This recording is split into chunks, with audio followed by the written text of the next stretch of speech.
Merci, amis téléspectateurs de Tassar TV. En tout cas, nous poursuivons l'émission de Premier Contact, on l'avait dit. En tout cas, nous continuons toujours de recevoir sur ce plateau des dignes fils de Fuladu. Alors, certainement, aujourd'hui, vous aurez la surprise de cette émission aujourd'hui parce que c'est une émission tellement particulière et que les gens en tout cas vont aimer et vont en tout cas partager à travers notre page Facebook. Alors ce matin nous recevons dans cette antenne monsieur Ndiobo Mbalo, le doyen Ndiobo. Monsieur Mbalo, bonjour. Bonjour. Alors si on peut savoir alors un peu de façon très résumée votre cursus scolaire, comment vous avez grandi à Kolda. Merci beaucoup. Et je ne vais pas être trop long dans le cursus scolaire. C'est un cursus à 3 étapes principales. L'école primaire à Kumbakara, là où j'ai grandi, jusqu'au CM2. L'école secondaire à Saint-Louis, en partie à Saint-Louis, et une partie à Dakar au lycée Maurice Delafosse. À Saint-Louis, c'était au collège André Pétavin, devenu par la suite lycée technique de Saint-Louis. Et après Delafosse, mes études agronomiques à l'École nationale des cadres ruraux de Bambey. Voilà, du point de vue cursus, c'est 4 étapes. Kumbakara, Saint-Louis, Dakar et Bambey. Alors, Ndiobo Mbalo, un nom en tout cas qui brille à travers le Sénégal. Quand on l'entend automatiquement, on sent que c'est un nom de développement. Alors, qu'est-ce qui explique en tout cas cette approche que vous avez posée au devant de la scène? Oui. Vous savez, il y a des choses qu'on peut qualifier de hasard, même si cela n'existe pas. Mais il y a des choses qui se concrétisent après une motivation profonde, extériorisée par la suite. Et l'amour pour le développement est né au lycée de la Fosse, quand j'ai rencontré des personnages comme Robert Sagna, qui était élève à l'École nationale des cadres ruraux à l'époque. Et j'ai pris goût pour une formation rurale et axée principalement sur l'agriculture. Et là, c'était dans les années 72, on était à 12 ans de l'indépendance et on était frappé par, disons, tout ce qu'on nous enseignait à l'école sur les techniques de production agricole, sur le développement, qu'on croyait possible seulement s'il était calqué sur le modèle européen. C'était notre conviction, que le développement était perçu en termes de nombre d'écoles, en termes de routes, en termes de dispensaires et en termes de nombre de fonctionnaires. Nous avions ça. Et c'est ça qui nous guidait, c'est ça qu'on nous a enseigné. L'agriculture, par exemple, était une activité à moderniser dans le sens occidental du terme et qui se résumait en augmentation de production, centrée principalement sur l'arachide.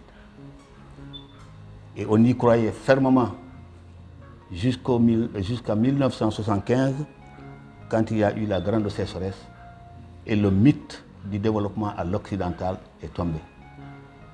Et nous avons opté, tout en restant dans le développement, nous avons opté une approche qui était de porter une grande attention au savoir paysan, aux moyens paysans et à leurs besoins.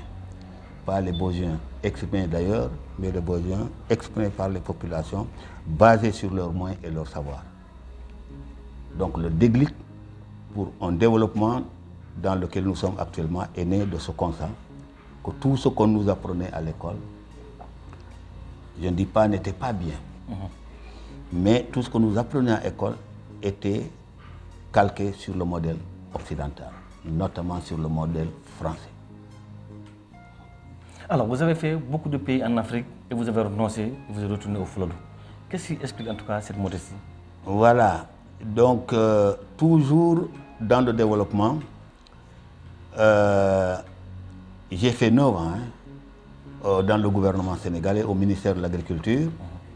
Et j'ai roulé ma bosse un peu partout dans les différents projets. Il y avait la SATEC à l'époque à Kolda, il y avait la Sodefitex à Tamba, vous aviez la Sodeva au niveau du bassin arachidier. Toutes ces organisations-là, c'était des organisations de développement orientées essentiellement vers l'agriculture. Et j'y étais. À un moment donné, j'étais assez critique par rapport aux approches. Et dans ce moment de réflexion, j'ai rencontré une structure qui est au Burkina Faso et qui avait un discours vraiment accrochant. Au Burkina Faso, cette structure s'appelait le CESAO, Centre d'études sociales de l'Afrique de l'Ouest, et qui avait une vision du développement qui allait vraiment à l'encontre de ma façon de voir. Et c'était en 1988. Et j'ai demandé une disponibilité à l'État sénégalais pour aller dans ce centre. Et pendant 10 ans, je suis resté là. Et pendant ces 10 ans, vers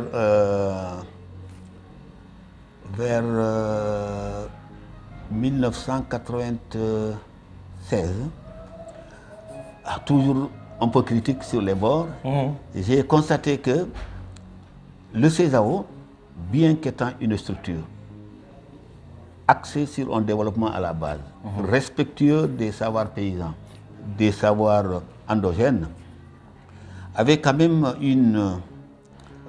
un peu d'insuffisance. C'était un centre créé par les Pères Blancs, donc des catholiques, et qui avait un soubassement religieux dans le sens catholique.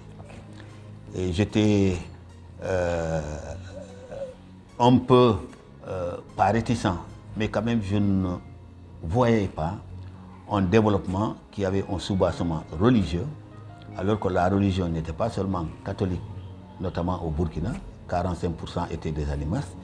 Et donc quand on parle de religion, il faut plutôt parler de foi. Et moi j'étais pour le foi au développement. Pour foi et développement. Et on s'est battu à l'intérieur jusqu'à ce que le CESAO prenne en compte la foi de manière générale dans ses stratégies de développement. Et je suis resté pendant 4 ans. 4 ans, moi je suis agronome de formation. Et pendant 4 ans, a commencé à germer le retour au Sénégal pour contribuer à ma façon au développement ici. Mais je ne voulais pas revenir en tant qu'agronome.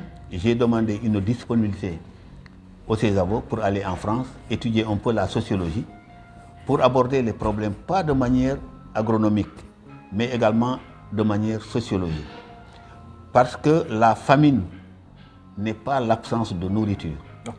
La famine peut être la présence de nourriture qui est contraire à notre façon de manger. Par exemple, tu peux avoir faim. Nous, ici, si on tue un porc, tu ne le boufferas pas. Donc, ce n'est pas parce qu'il n'y a pas de nourriture, mais c'est parce que celle-là, n'est-ce pas, n'est pas adaptée à notre culture. Mais il faut faire quelques études sociologiques pour comprendre tout cela. Et c'est pourquoi j'étais allé à Lyon, en France. Et pendant 1 an, je me suis exercé aux éléments rudimentaires de sociologie. Et je suis revenu encore au Burkina. Et 4 ans après, j'ai pris le chemin du retour au Sénégal pour créer d'abord l'association CETA. Et 2 ans après, on est devenu une ONG. Alors, la première ONG a intervenu au Fouladou, qui est devenu en tout cas, voilà, la référence. Chacun, en tout cas, se voit, en tout cas, de créer son ONG à travers les lignes de CETA. Alors, qu'est-ce qui vous a vraiment motivé de mettre en place l'ONG CETA? Comme je l'ai dit, il y avait beaucoup de critiques au départ par rapport au développement. Vraiment, le développement, comme je le conçois, ne peut pas se faire sans les personnes avec lesquelles on travaille. Et comme disait Kizerbo, on ne développe pas, on se développe. Donc c'est cette envie de traduire en acte ma façon de voir les choses qui a motivé le retour au Sénégal à travers d'abord une association, comme je l'ai dit, qui s'appelle CETA, et après qui est devenue une ONG. Alors, pourquoi j'ai pensé à l'ONG et pas à l'association? Une ONG, une association, c'est un regroupement de personnes volontaires, mues par des objectifs communs et qui travaillent autour d'activités de développement, ça c'est sûr, mais qui n'étaient pas engageants pour, du point de vue salaire, du point de vue exigence en termes de matériel. C'est-à-dire une association, certes, ne peut pas fonctionner sans moyens, mais une association qui n'est pas en son sein des experts en développement, qui ne peut pas payer des experts en développement pour la diriger, elle reste toujours une association, je ne dis pas qui ne progresse pas, mais qui ne va pas en profondeur dans la réflexion au niveau du développement. Et j'ai créé une ONG, d'abord pour asseoir une structure, et j'ai accepté le mot ONG, reconnu par l'État, mais pas forcément dans le sens de l'État. Ok. Voilà. Donc reconnu par l'État, pas dans le sens de l'État, en contribuant au développement de l'État, mais à notre façon. C'est ce que je voulais marquer en voulant créer une ONG, c'est de me démarquer d'un côté des pratiques que j'ai toujours dénoncées de l'État, mais tout en restant régalien, c'est-à-dire guidé par les lois de l'État. Et donc l'ONG, on était 2 au départ, et aujourd'hui on est 11. Alors cette ONG, pour la créer, on était obligé de rester pendant 19 mois dans un village, parce que je savais que je voulais travailler à la base. Je savais aussi que je ne voulais pas venir avec des idées préconçues. Je ne voulais pas venir, et j'avais beaucoup d'argent à l'époque, parce que quand j'ai décidé de venir, j'ai fait des économies, j'avais beaucoup. Je ne voulais pas dépendre pendant 3 ans d'une structure étrangère. Donc j'étais venu avec tout cela et je suis resté dans un village qui s'appelle Saré Alet. Et pendant 19 mois, nous avons observé les gens, discuté avec les gens. Pas à travers des réunions, mais aller au troupeau, aller au champ, partout où ils vivent. Parce que j'ai appris à Lyon que les lieux au moment, qui sont naturels, c'est le lieu où les populations discutent de leurs problèmes. Ce que nous rencontrons dans les réunions en public et que les gens disent, ce n'est pas ce qui se dit quand eux ils sont dans leur vrai lieu. Et les moments, c'est les moments soit de la nuit ou de la journée où les gens parlent de leurs problèmes. Fulbe mbiyo, fulbe. Kala ko banda, haali to banta, tikka itata ɗum to suudu. Donc, pour pénétrer là où les paysans parlent de leur vie, discutent, tu ne peux pas programmer ça. Il faut le vivre. Et donc, on a vécu ça dans les villages. Et au sorti des 18 mois, nous avons senti, et l'avenir nous a donné raison, que le département de Kolda, pour agir afin qu'il sorte de la pauvreté et contribuer au développement de sa population, il faut mettre l'accent sur l'agriculture, il faut mettre l'accent sur la santé. Et quand je dis l'agriculture, ce n'est pas de donner des semences aux paysans, ce n'est pas d'équiper les gens, non. C'est de partir de leurs semences naturelles, c'est de partir de leur logique de production, de leur forme d'organisation. C'est une démarche lente, qui n'est pas une démarche technicienne. La technique ne voit que où on commence et où on arrive. Ce n'est pas la technique culturelle. Tu sais où tu pars, mais tu ne sais pas les labyrinthes que tu suis pour arriver à là. Alors donc, c'est ça qui nous a valu aujourd'hui ce que vous appelez, si on est bien connu, c'est ça qui nous a valu ça.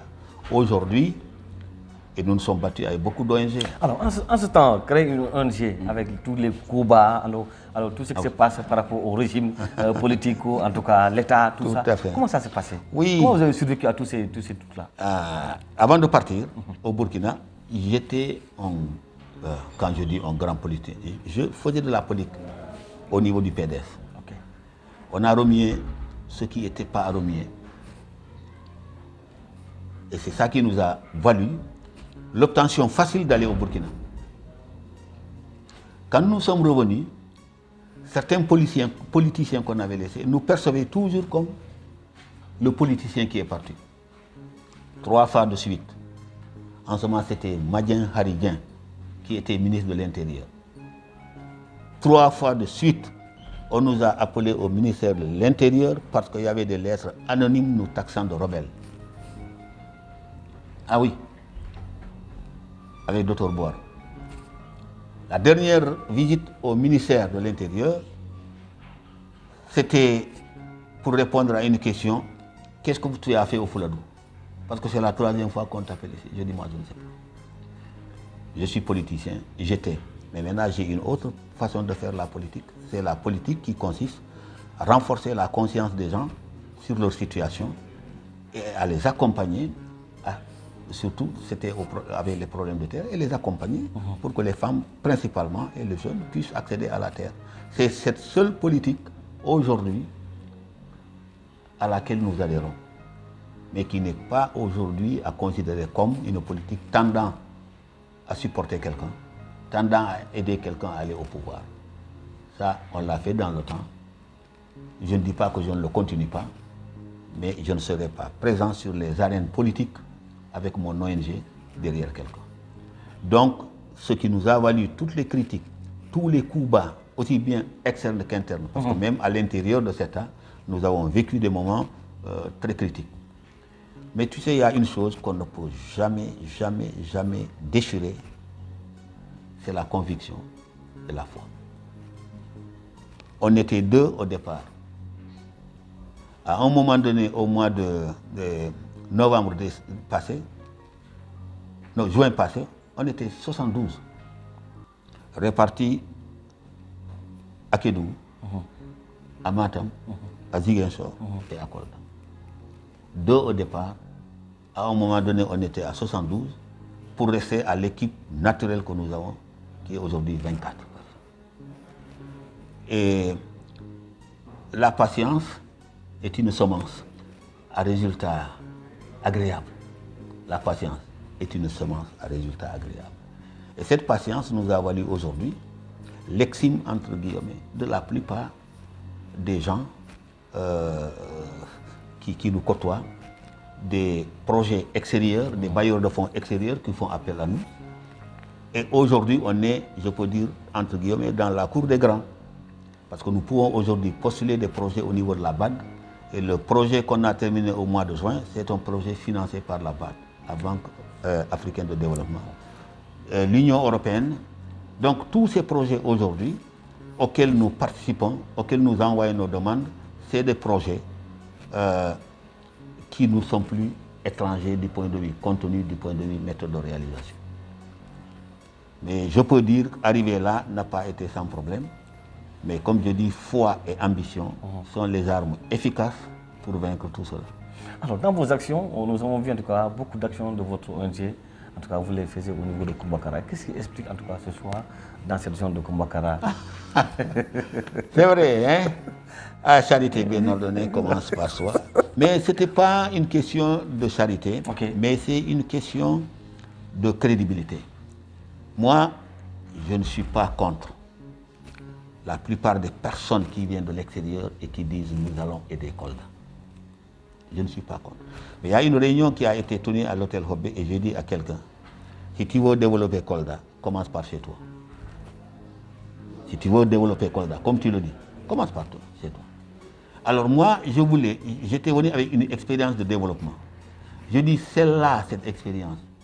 Je dois l'expérimenter là où je suis né et là où c'est plus difficile. Parce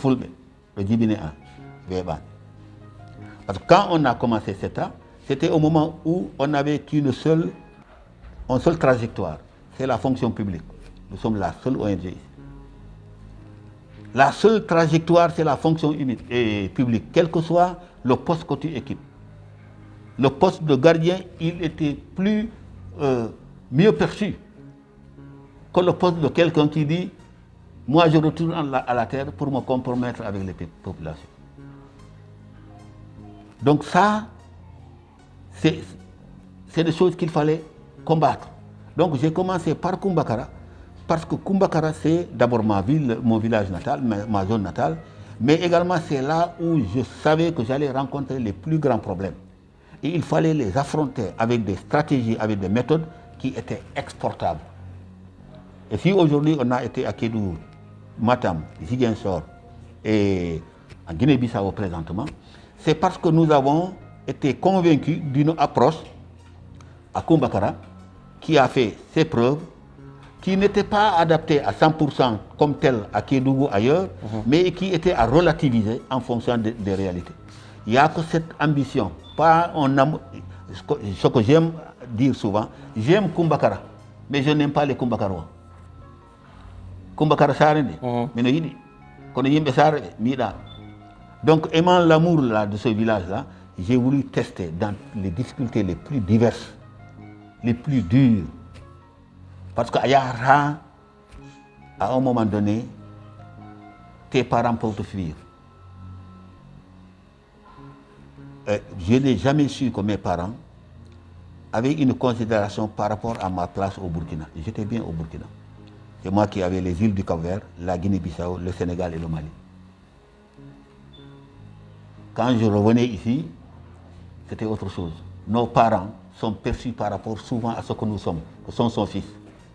Quand on a un ministre, il y a des gens qui ont ce n'est pas, est-ce que tu auras des étrangers? C'est toujours le nombre d'étrangers. Parce que quelque part, tu as quelqu'un qui a. Alors, moi, les parents avaient cette considération à cause de moi.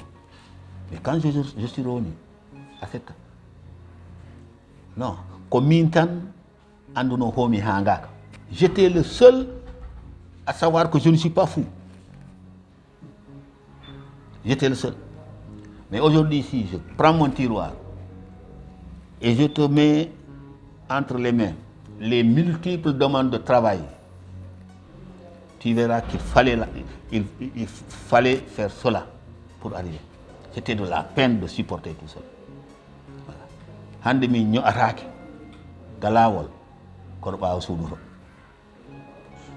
Alors donc ça, cette préférence Kumbakara, c'est pour endurer tous les problèmes du monde et pouvoir les affronter ailleurs.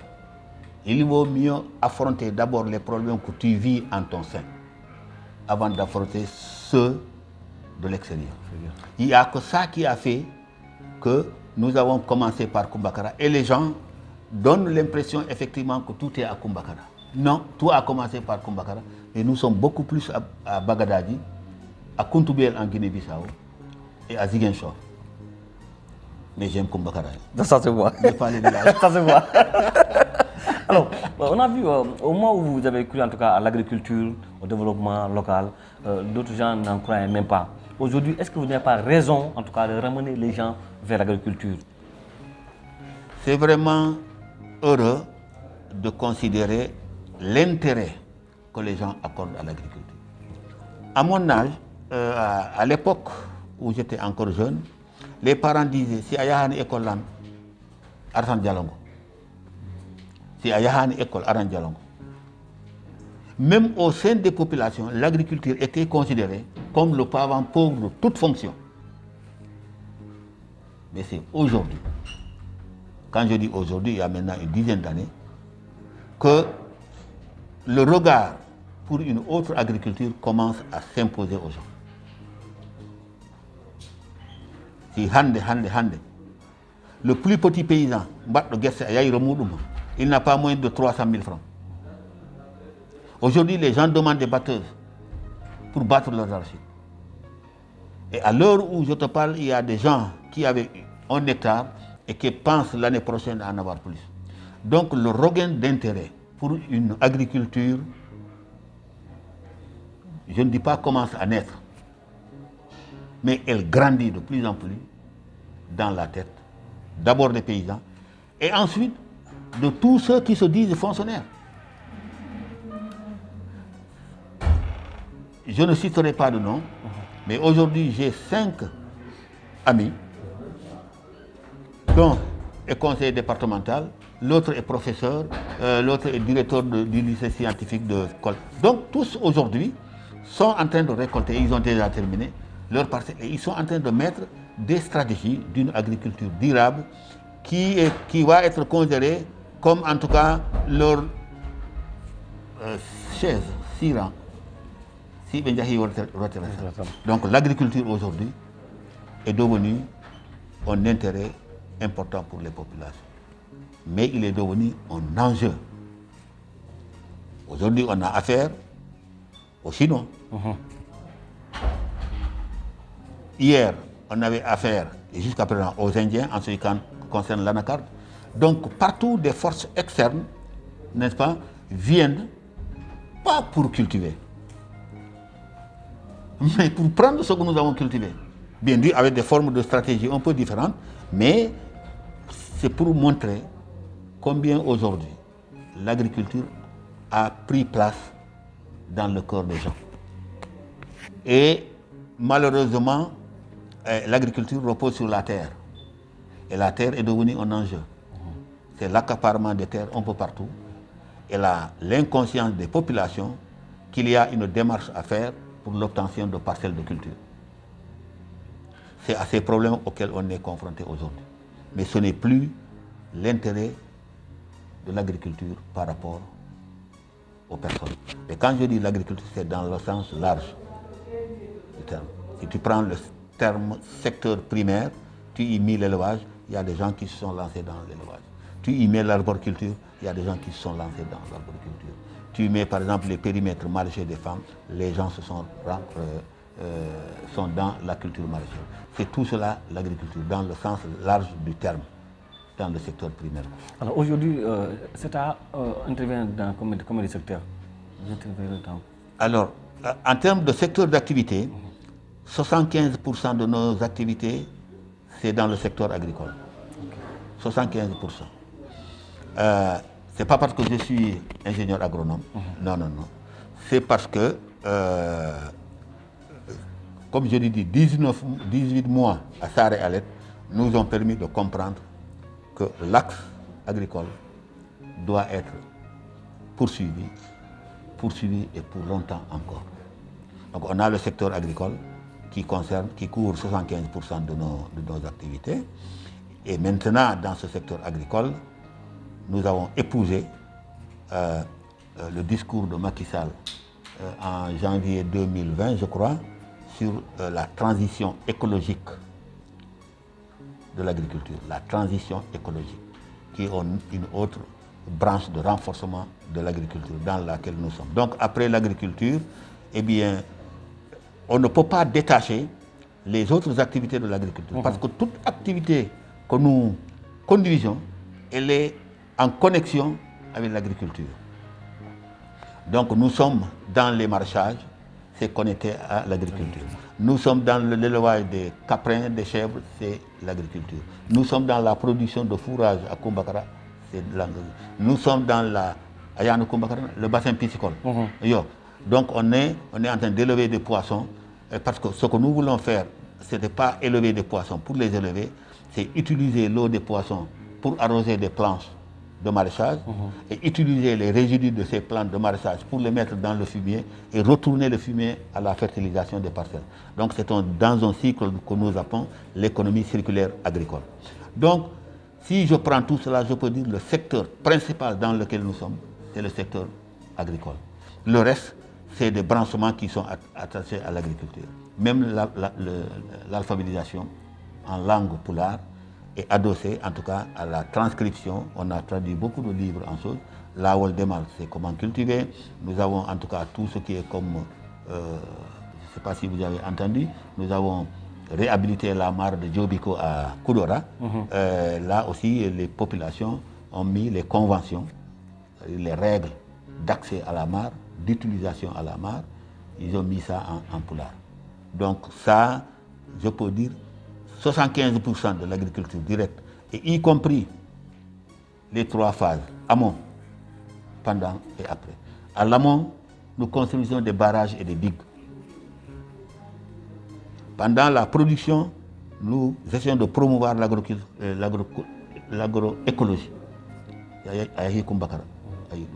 Et à l'aval, ce qui est difficile pour toute ONG qui encadre, c'est l'appui à la commercialisation des productions. Et les paysans, la plupart se découragent des mangues et des choses. C'est si les tout est sur place. C'est pourri ça. Il faut oser. En nous on dit oser. Si tu rentres dans le marché là de Kolda, les oignons, tu prends les oignons. 90% des oignons sont importés.